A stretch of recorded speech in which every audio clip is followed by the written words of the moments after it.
63ാമത് സംസ്ഥാന സ്കൂൾ കലോത്സവത്തിന് ഇന്ന് തിരിതെളിയും. പ്രധാന വേദിയായ സെൻട്രൽ സ്റ്റേഡിയത്തിൽ മുഖ്യമന്ത്രി പിണറായി വിജയൻ കലാമേള ഉദ്ഘാടനം ചെയ്യും.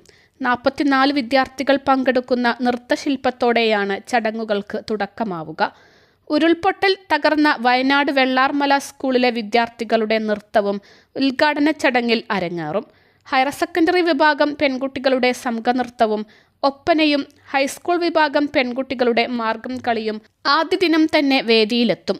കലോത്സവം വൻ വിജയമാക്കണമെന്ന് മന്ത്രി ശിവൻകുട്ടി പറഞ്ഞു. ആരോഗ്യകരമായ മത്സരങ്ങളാണ് കലോത്സവത്തിൽ അരങ്ങേറേണ്ടത്. തെറ്റായ ഒരു പ്രവണതയും പ്രോത്സാഹിപ്പിക്കില്ല.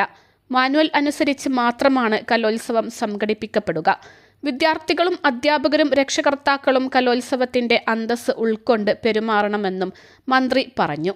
തിരുവനന്തപുരം നഗരത്തിലെ 25 വേദികളിലായി 249 ഇനങ്ങളിൽ മത്സരങ്ങൾ നടക്കും. 15,000-ത്തിലധികം വിദ്യാർത്ഥികളാണ് മത്സരത്തിൽ പങ്കെടുക്കാനായി എത്തുന്നത്. പ്രധാന വേദിയായി സെൻട്രൽ സ്റ്റേഡിയമാണ് നിശ്ചയിച്ചിട്ടുള്ളത്. 30 ഗ്രീൻ റൂം, 40ഓളം ശുചിമുറികൾ, ഫിൽറ്റർ ചെയ്ത ശുദ്ധജലം ലഭിക്കുന്ന പൈപ്പ് കണക്ഷനുകൾ അടക്കം അടിസ്ഥാന സൗകര്യങ്ങളും ഒരുക്കിയിട്ടുണ്ട്.